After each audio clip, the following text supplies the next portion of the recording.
Welcome to I'll Be There, the ultimate wedding podcast by Priya and Nim from Pristine Events. Whether you're a bride-to-be or a groom gearing up or just a wedding lover at heart, we've got you. Welcome back to another episode of I'll Be There. I'm Nim. I'm Priya. And today we're going to be talking about what makes your wedding day run late. Yeah, so this is something, guys, that I have so much to say about because I feel like everyone packs their wedding day full of a million things. Yeah. But you don't sit and think, actually, what can I do to make sure this actually happens? Yeah. Why do you think it is that like brides and grooms pack their wedding day out so much? Do you think it's because they've seen things on social media or they've been to weddings? Yeah. And they've just been like, want that. Yeah. And then they're just kind of trying to cram it into one day. Yeah. Or these are things that they've always kind of wanted. And now it's their wedding day. It's almost impossible to fit it all in. I think it's probably a combination of both. I also think a lot of couples are being cost efficient. And so therefore, rather than splitting like maybe your civil and your religious ceremony, they're doing it all in one day. Yeah. Like the wedding that we just did on the weekend was a Hindu wedding, Yeah. a Greek pre-wedding event, which is a stolisma, yeah. A Greek wedding / blessing, then a drinks reception, then a reception. Yeah. So that is like 5 events in a day. It was incredibly tight and we managed it really well. We were on time, but there's a lot going on. Yeah. So I think it's a mixture of like trying to be cost efficient, but as you said, also trying to fit everything they want in one day. Yeah. And what do you think are the things that couples are doing in terms of fitting into their day, which you think they could have avoided? I know what I think they are. Okay, why don't you tell me? Well, I mean, there's like small things, and I think they're quite social media driven. So things like, we need a sparkler shop, or we need to go outside for fireworks. Yeah. Or you literally hate fireworks. Or thing is, again, even things that we do, I say we, collectively, you always are in charge of, things like the reveals. Yeah. I, as a groom, have never thought that that's such an important part of the day. And I thought it was just a thing that you did for our wedding. Oh, as in you thought I just randomly... Yeah, kind of. Okay. But I didn't really think that it was that big of a deal to like factor in time for a reveal with your family, with your bridesmaids, I mean, you did it with my groomsmen. And bless them. They looked really happy and cheered and wooed and stuff. But I'm not sure that they were like holding their breath to find out what you looked like on the wedding day. I think they were counting down to see what kind of dress I was wearing. Yeah. They all had bets on like the style. Yeah, exactly. Yeah, I'm honestly, between all of them, I'd be like, name one bridal dress style. I don't think they could. I mean, I don't think I could. Probably shouldn't say that as an expert in the industry. But it's fine. You'd have to be an expert in wedding dresses. But no, I think as a groom, no offense, nobody's gonna cry when they see you in your suit. I mean, your mum might have, but even then, that's a bit of a stretch. Like, no one's really gonna cry or get emotional at seeing you in a suit because they always see you in a suit. Yeah, I guess so. But for a bride, it's a big moment, right? And actually reveals, and we'll go on to this, like people see it on Instagram and see that it's like a 30-second thing, so they allocate 2 minutes for it. But actually, to get everyone ready, to get them lined up, get photo and video there, like you need like half an hour. Yeah, no, I agree. I'm not doubting that it takes a long time. I just underestimated the significance of it for a bride. Yeah, I thought it was a Priya thing rather than a general bride thing. I mean, I think that it's definitely got more popular. Yeah. Since I feel like when I was since you did it. Yeah, I was trend setting. No, but I feel like when I was doing it, I saw a few of them, but now I feel like it's kind of like most people do it. Yeah, as in every wedding that we do, as I'm revising the pack intently, like I do, I see it on the plan, and I wouldn't say without fail, but quite often I'll see it and I'll say, oh, Priya's off coordinating this bridal reveal, therefore I'm be doing like XYZ by myself. And then on the actual day, I'm like, actually, thank God I'm not doing that, because everyone on the wedding day is just everywhere. Chaotic.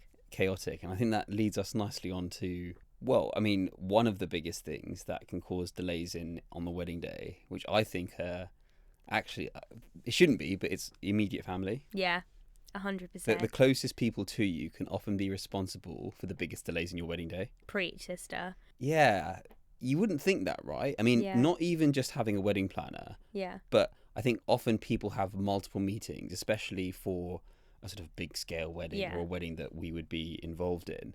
There are normally 200 plus people. Like you said, it's either a multi-day event or they've packed quite a lot into one day. Yeah. And the family members have been involved in like a few meetings. Yeah. And, you know, they've all been told, like, this is your plan, this is what time you're supposed to do this. When it comes down to the day, the family are just everywhere. I have no idea. Everywhere. There should be trackers on them. There should be... We should put air tags on them. Do you think? Yeah, I think so. Because actually, like you said, they've generally been involved. Well, some of them have. Some of them haven't been. Yeah. But either way, they should know the basics of you need to be here at this time, ready at this time, photos at this time. That's why in our Pristine packs, we have a whole separate family timeline, which is dedicated to just the immediate family and just the things that like involve them. Nothing to do with suppliers, nothing to do with the bride and groom, just really simple things that they're involved in.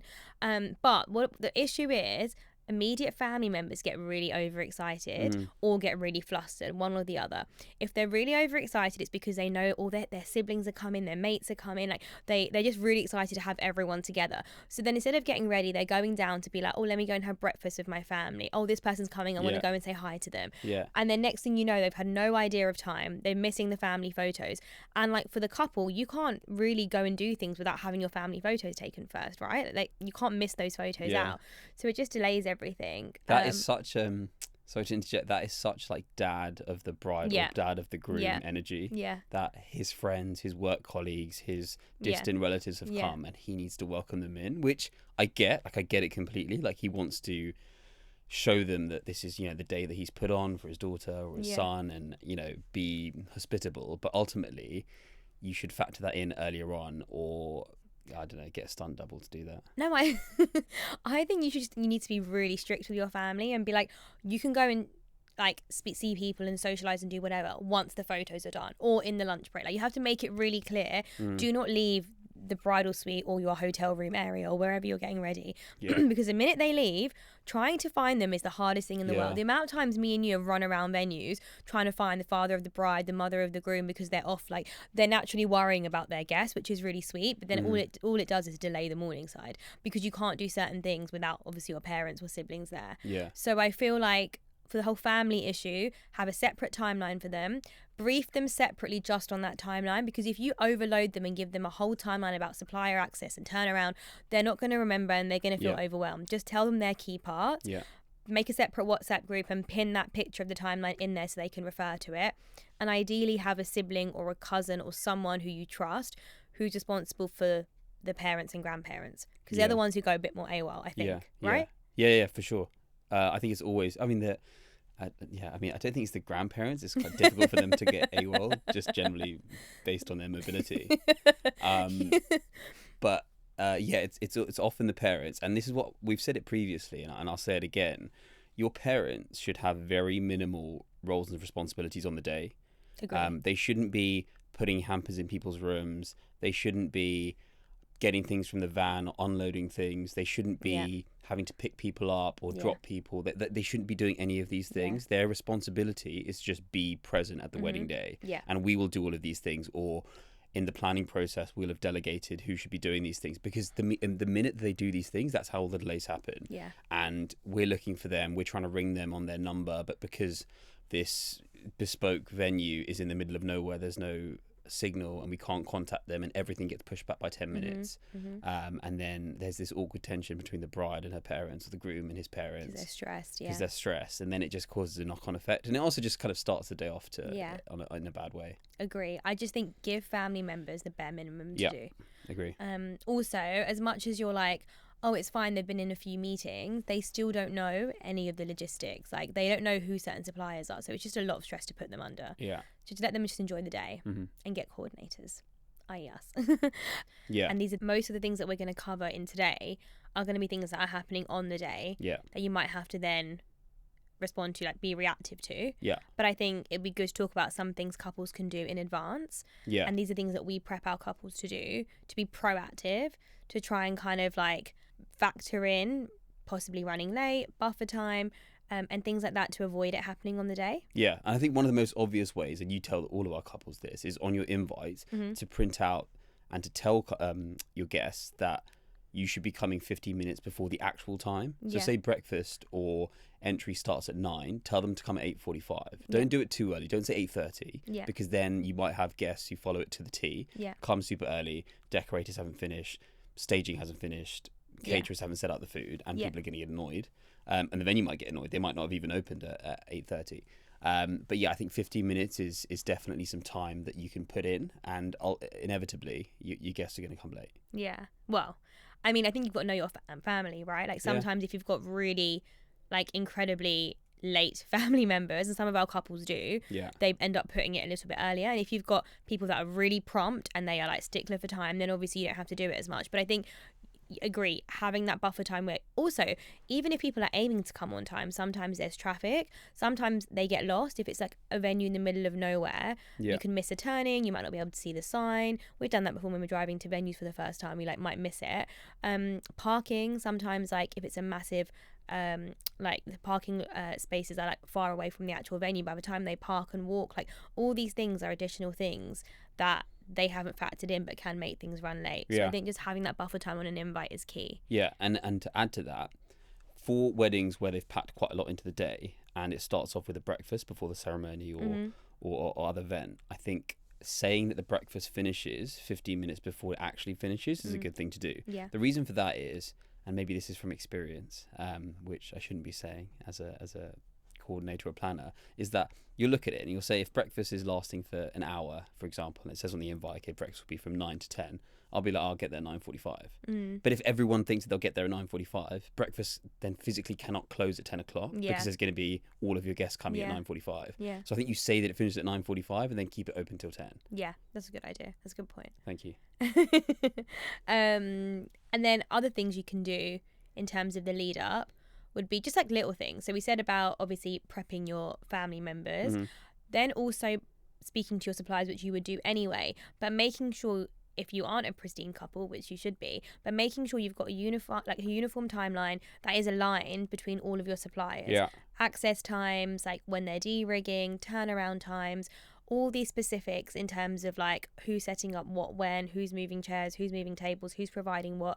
We have that all in a separate table, which is under like decor and logistics, and that literally has everything down to tablecloths, cutlery, crockery, like chairs, sizes of tables, like just everything that we would possibly need.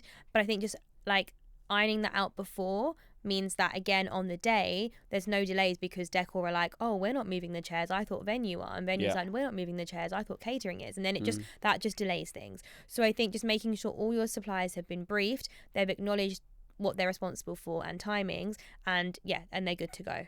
So I think that's a really important one, and that's obviously what we do as part of month of management. But if you haven't got a coordinator or planner, it's important you're doing that yourself.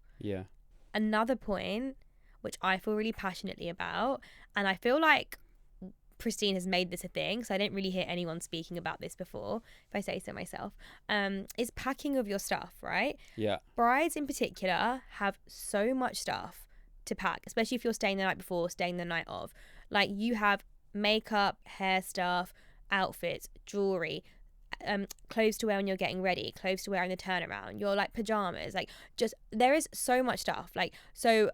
And on top of that, there's all the actual wedding stuff. So like signage, guest book, props, favors, stationery, like literally just everything.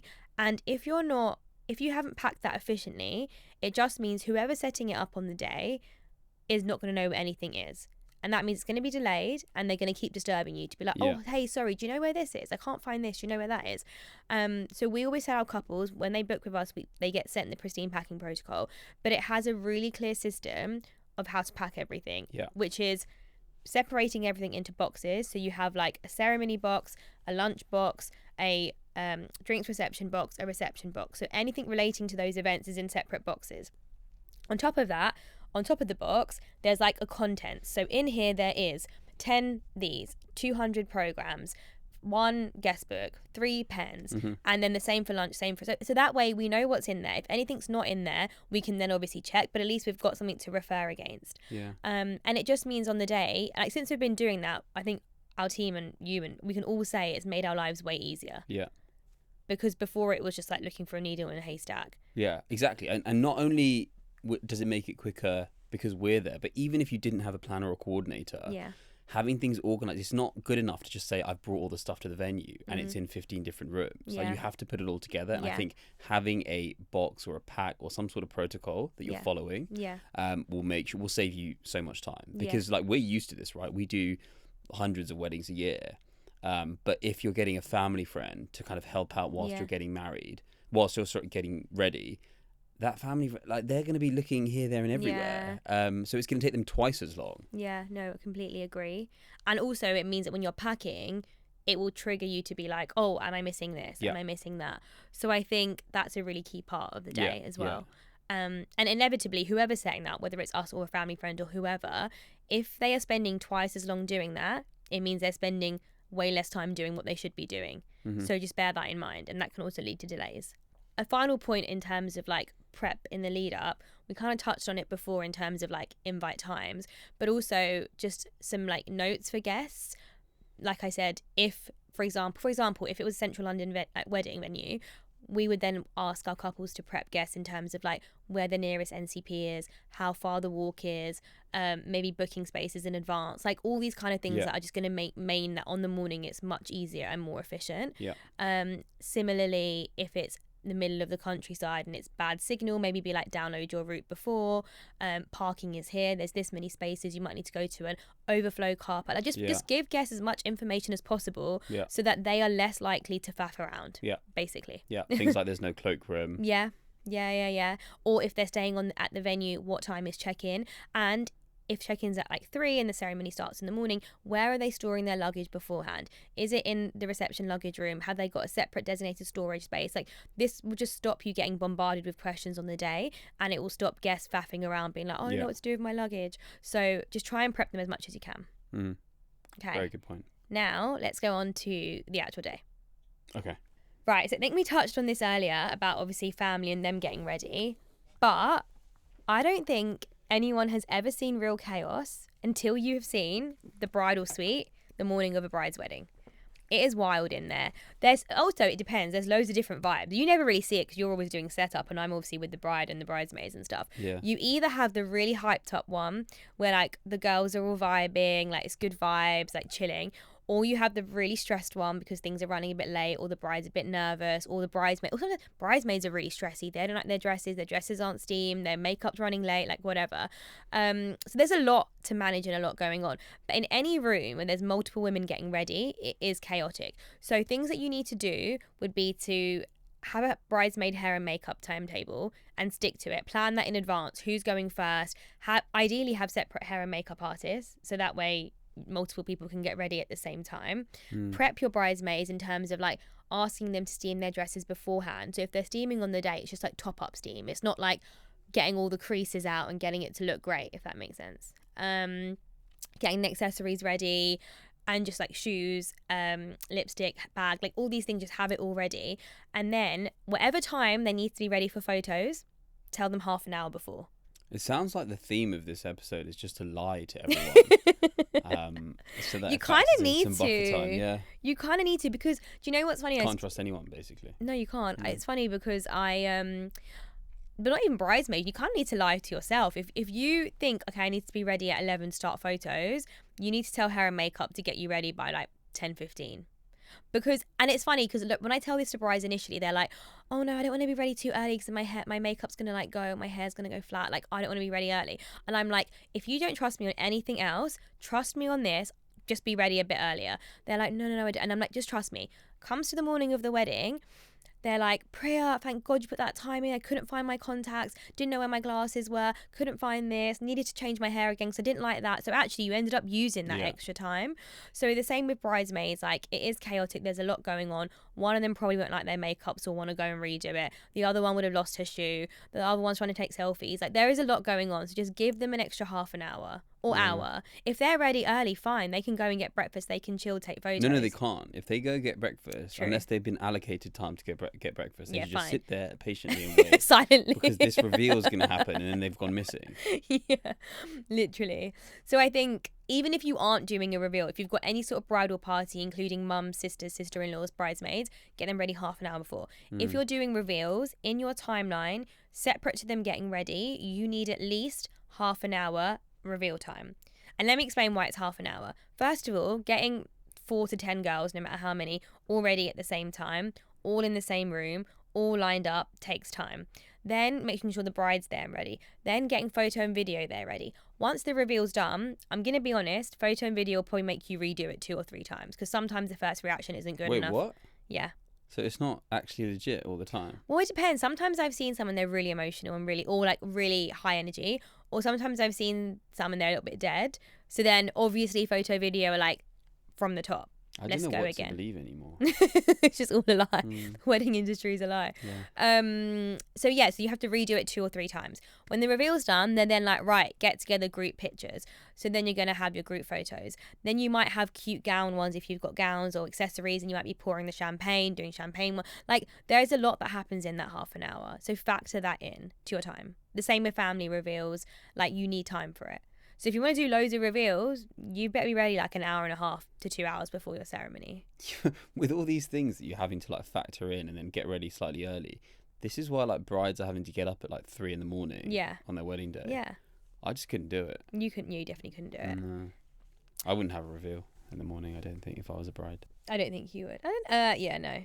I'm actually laughing because like we have actually done a groom reveal before. Do you remember? With his parents. It was actually really sweet. So yeah, so that's getting ready. Okay, and the next thing that often makes the day run late, issues with transport. Yeah.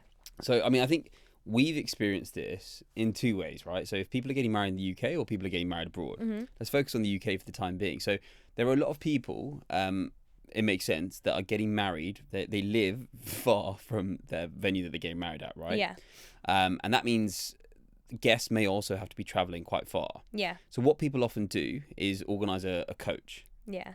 And I'm a big advocate for coaches, especially if, for example, I don't know, say everyone lives in London, but you're getting married at a venue which is in Oxford. Yeah. Right? That's like an hour and a half away. Yeah. So you're like, okay, everyone sort of lives in and around the same area. I want to make sure they get to the venue at 8. So I'm going to organise a coach from wherever, some central point at 6:30 in the morning. So they've got an hour and a half to get there. Yeah. First of all, you need to think about the fact that a coach drives slower than a car. Yeah. So you actually need to factor in 2 hours for it. Yeah. You also then need to say, as we've said previously, for guests to come earlier than the actual leaving time. Yeah. Also, make sure that you have someone who's checking, someone that you trust who's checking everybody who's getting onto that coach. Yeah. To make sure that there aren't stragglers, chasing people up if they're not there, and also kind of send like multiple messages in the lead up to be like, look, if you're not there at this time, we are going without you. So many people just think things are going to wait for them. And everyone, the problem is everyone at a wedding thinks, most of the time, not everyone, but I'd say like 70% of the people at a wedding think that they're the most important person at the wedding. There's always the people who think that they're really irrelevant. Yeah. Because they're like, oh no, don't worry, like, I'm not in a photo because I'm, you know, a cousin's friend or something. But everybody else is like, oh no, I'm the mum's cousin from Canada. Yeah. Oh great, that's amazing. Thank you for coming. And again, you also need to look, for example, at the day before, the day of, and then see if you can bring things earlier if there are accidents, if there are issues on the motorway, things like that, because that can always cause an issue. Yeah, and also just checking, like, especially if you're doing things in central London, are there any events going on? Like, we've done a wedding when it was the London Marathon weekend, right? And that really messed up loads of suppliers getting there on time because all the roads were closed. So it's like just preparing people to be like, right, roads might be closed. Like, look out for these things. Like, take initiative to just check these things as well. And we've done a few weddings, one in central London at the Savoy when there was a coach coming from Birmingham and they were doing their reception there, but because there was an accident on, I can't remember what it was, the M6 or whatever, M25, the coach came, was it an hour and a half late? An hour and a half late, yeah. So we were in the drinks reception for like 2 hours and the majority of the guests still weren't there because obviously the majority were coming from Birmingham. So we were just awkwardly extending this drinks reception because we obviously can't start the reception without 80% of the guests. But actually sometimes these things are unavoidable, but you need someone there who's going to make executive decisions, let all the suppliers know and update new timings. Yeah. And that is generally what we do. Yeah, and think on the spot. I mean, the other thing, again, with like that coach, and it reminds me of that day, but other events that we've done, is if people are coming on a coach, they're probably going back on a coach, or they might be staying at the venue because it's so far away, right? Yeah. That means they're bringing loads of luggage and different outfits. Yeah. That is going to take so long to get onto the coach. Yeah. Especially with elderly people and large suitcases and clothes that they don't want to fold because, you know, it's been like pressed or steamed or whatever. Yeah. Like that is going to take like half an hour to get on, but to, also like, get on off. and then half an hour to get off. Yeah, and then, like you said earlier, you need to brief these people about what exactly is happening with their belongings when they get to the venue. Yeah. Because if they're getting there at 9 a.m. Yeah. and check-in's only at 3 in the afternoon, Yeah. where are they putting all this stuff? Yeah. If you haven't told them where they're putting all this stuff, they're just going to be like faff holding around. it, putting it on like the sofa Bring it in to the the lobby ceremony. where you're planning to take photos later, or on tables which the caterers need later on Yeah. to set up lunch. Like all these sorts of things. You really need to think about it. Yeah, no, 100%. I think whatever you're doing, just put yourself in the guest shoes and think about which is a really un-me thing to say. Yeah. But put yourself in the guest shoes and think about their entire journey. Yeah. And like what they're bringing, where they're parking, how they're getting there, like, and then that will hopefully help you to build that into your timeline as well. Yeah, Because and then sorry, and on that same point, I think when what I mentioned earlier, this is all for UK weddings, but then for destination weddings, if, for example, you're having events where not all of the guests are staying at the actual venue where the ceremony or the wedding event's happening, I think the most sensible thing is to, first of all, not have one single coach that is going between the two events. I think you should have shuttles. You should have like sprinters of like 10, 15 people, because that enables you to, it might be slightly more expensive. Yeah. Well, it will be more expensive. Yeah. But it means that, you can shuttle people, first of all, quicker, because cars, sprinters can move faster than a coach, but also it means that if there are delayed guests, you're not all waiting for those guests. Like, I don't think you should ever wait for a guest if they've literally missed the cutoff time, but at least in this instance you can have, like, for example, if there's two just going back and forth, you'd assume that the accommodation where people are staying at is 10 minutes away, 10, 15 minutes, or like a close distance, but yeah, don't have one ginormous coach, because then you'll have 52 people coming an hour late, but you'd rather have like 5 people coming. Yeah. No, that's a good point. That reminded me of a destination wedding that we did, and the groom's immediate family just missed the coach because but not because they were like 5 minutes late, they were like 45 minutes late. And then we got the brunt of it from, well, we didn't, Sahani did, from one of the family members, saying that he was going to tell off us to like the groom's mum, and we're like, you missed the coach.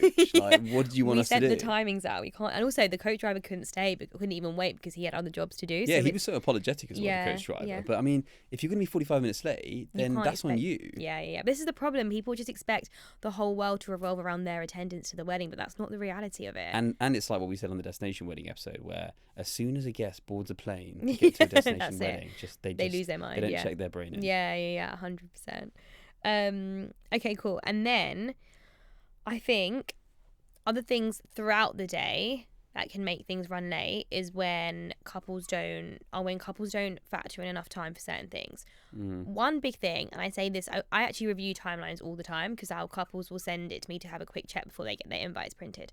And the amount of times that I'm like, generally looks good, but you've said drinks reception ends at 6:30 and guests to be seated at 6:35, and you're doing your entrance at 6:40. You've given 5 minutes for each of those things. What you haven't factored in is you've got 300 people at this wedding. So to move 300 people from a drinks reception area to the reception area, for them to put their drinks down, look at the seating board, figure out what table number they're on, get into the room, figure out where that table number is, sit down, and probably along the way grab another drink or chat to someone. That takes half an hour. Yeah. I mean, I think exactly like what you said. I mean, people will look at this and they'll say, "Oh, but the seating plan would have been up." Yeah.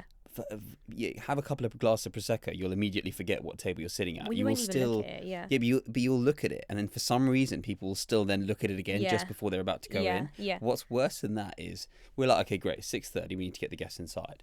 So you'll go up to the first set of guests. Yeah. I've realised now how to kind of do it. You go to stand there until they leave. Well, you kind of have to get the ones nearest the front, nearest the door, because as soon as they go, people will just follow a crowd. That's what they're waiting for. They're not waiting for us to tell them. They're waiting like sheep to just kind of follow the one in front, and then they'll kind of follow suit. Yeah. Because very often I'll go up to guests and be like, hi uncle, blah blah blah, you can make your way into the grand ballroom, you can take your seat, and they'll be like, and just carry on as if I like said, I don't know, I was just like hi, and just said my name, and they were just like okay, and they just carried on with their conversation. Yeah, they ignore us. We probably have to repeat ourselves like 3 or 4 times. Yeah. And on the 4th time it gets a bit awkward, and they're like, okay, finally. Sometimes I will just stand there and I'll be like, can you make your way? And they're like, yeah, that's a good and then way of I'm doing like, it, actually. Yeah. And I just stand and I smile like really nicely until they like obviously feel awkward and have to leave. There's also I mean, my thing is that sometimes I like I was going to say I touch them, but I do. Because if you just say it to them, they'll kind of look at you. But if you kind of like put a gentle arm on their shoulder, like, "Hi, uncle, you can make your way inside." They kind of feel like, they have to get off my arms. And they sort of like start making their way inside. But if you just go, "Oh, hi, you can go inside." They're like, "Okay." And then just carry on with their conversation. So basically make them feel slightly top uncomfortable. Tip. Yeah, top tip. Just touch the guests and they'll move away. It's true though. Our poor team and our site are literally there. Like, just please go to the reception. Please just sit just down. please go and find your seat. Like, honestly, we're just trying to stay on time for the couple. So I think factor in time to move guests, and that's not just for the drinks reception to the reception, but it's from like breakfast to the John or the groom's entrance, from the John bit to when they find their seats in the ceremony room. Yeah. For some reason, guests just come in and they just stand at the back and have a chat. And I'm like, no, this needs to start. Please go and find a seat. Yeah. They like to just like think of it as a social. That's the bit I think is the hardest. I think I actually, as much, despite what we just said, I actually don't think the reception is that hard. Like, because people are kind of excited to go inside. Like, I think it takes maybe 5-10 minutes longer than most couples would typically think. But it's the morning part which I find quite stressful, because not stressful, it's like completely stress-free. But yeah, guests are coming staggered depending on when they've decided that they want to come and eat the breakfast, or they've got like childcare issues or something, right? They'll come at different times. And then there's the groom's procession, the Jan. And if it's a intercultural marriage, it may be that one side of the family don't really understand what's going on, and we do quite a lot of those. So either it's the groom side who actually don't know what they're supposed to be doing, or the bride side think is the non-Asian culture, and they then think they should be joining this. So to separate that out, because it takes some time. And grooms, especially if they're like a vibey groom, or they want to be a vibey groom, they then plan out this like 20-minute, half an hour set for their John, where their mates can drive in their like M3 and whatever, like flares and they've rented this Lamborghini, whatever, like to do this like elaborate thing. But then that takes like a long time to get people out, to get them into position, and especially get it into an aesthetically pleasing like setup for the actual entrance. It takes way longer than what you actually think it's going to take. 100%. So I think every time in your timeline when guests are moving, add in extra time. Depending on how many guests that you've got. But I think generally anything over 100 just takes time. Less than 100 you can kind of really hopefully try and move them quite quickly. Other things are like outfit changes between like looks. If you're having like a religious ceremony and a civil, like especially as a bride, like people are like, oh yeah, like the hair and makeup artist needs 2 hours, so I'm gonna go in at 4:45 and then till 6:45, and I'm like, yeah, but she needs 2 hours from when you've come back, you've taken your outfit off, you've taken your hair out, taken your jewelry off, potentially washed your face with makeup so she can start again. That's when she needs 2 hours. So it's going to take you like 20 minutes to do all of that, and then the 2 hours start. So these are things that, again, couples don't think about, and then they don't factor it in, and then they run late. And then we have to push everything back because they're still getting ready. So I think just remember, if you're changing, there is time that you have to take off stuff to then be able to change. So just bear that in mind. And I think also room turnaround is really a big thing, making sure you factored enough time for that in. Like, if you're using the same ceremony room and reception room, just make sure that you've given the suppliers the actual amount of time that they need, and not only the actual amount of time for them to turn it around, but also photo video to go in and take empty shots. Like, that takes time. So just bear that in mind when you're doing your timeline as well, because people forget that there are lots of things happening in that turnaround time. And I think a big thing is also just like faff time and like accidents or like life. Like, we've had weddings where like brides or grooms have spilt something on themselves, and then we have to go and remove the stain, and then that delays things. Or we've had things where the groom split his trousers before he's even walked down the aisle, so we've had to stitch that up. Like, there's like a lot of little things that can happen that you just can't plan for. Like an issue with the caterers, or like a technical issue with the screens. Like, so many different things can happen. Suppliers coming late because of something, like, you just don't know. So I think, what suppliers? What suppliers? I'm not naming any names, but I just feel like you need to just if you can factor in a lot of buffer time, you will thank yourself. Yeah. And it just means that your day will actually run on time and smoothly. Yeah, and even if you have that time, and for example, you said that you're supposed to, I don't know, go into the hall at 7:30, and things are running on ahead of schedule, then we can move things ahead of schedule. Yeah. That's fine. Then you get more time on the dance floor. Yeah, and that's kind of what the aim is, really. Yeah. Like, to have a good amount of time on the dance floor. There's nothing worse than when everything runs so late and you get on the dance floor at 11 o'clock and it finishes at like 11:45. Yeah. Like, that actually breaks my heart. Like, to be fair, I don't think we've ever done a wedding that's done that, but I've been to weddings as a guest and that's happened, and I'm like, oh my god, we're only eating mains at like 10:30. Like, I'm so tired, I'm so hungry, and now I don't really want to dance at 11 o'clock because I'm like now so full. Belly full of curry. Yeah, exactly. Okay, so let's do some like top tips summary. Wasn't that the whole episode? Okay, fine, like a summary few points then. So obviously we said factor in buffer time where you can, particularly for guest movement. Yeah. Tell guests and family members at least half an hour, 15 minutes, half an hour earlier than they actually are needed. Yeah. Print your invites with times that are not exactly correct. Yeah. So say things are 15 minutes earlier, so that they come 15 minutes earlier. Yeah. Don't give your family and friends, or family and probably bridesmaids, any proper roles and responsibilities. Yeah. You want them literally just by your side. Yeah.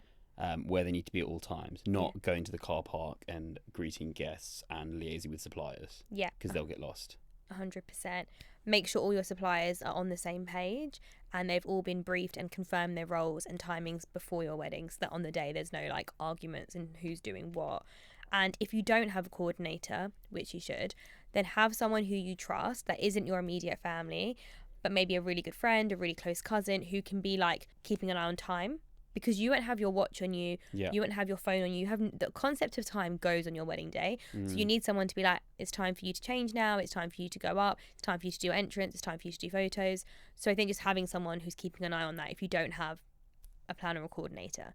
And if you do have a planner or coordinator, and if they are changing timings for whatever reason, just trust them. There's a reason they're doing it. So don't question it and be like, whatever's going on, I trust that they've got it and they know what's best for me, so I'm just going to go with it. But that's only if it's us. Yeah. If it's someone else, then I wouldn't trust them. Yeah. They're probably trying to sabotage your wedding. Anyway, yeah, I mean, I think time is one thing that you can never get back, particularly on your wedding day. That's so deep. It's so deep. I'm a deep gal.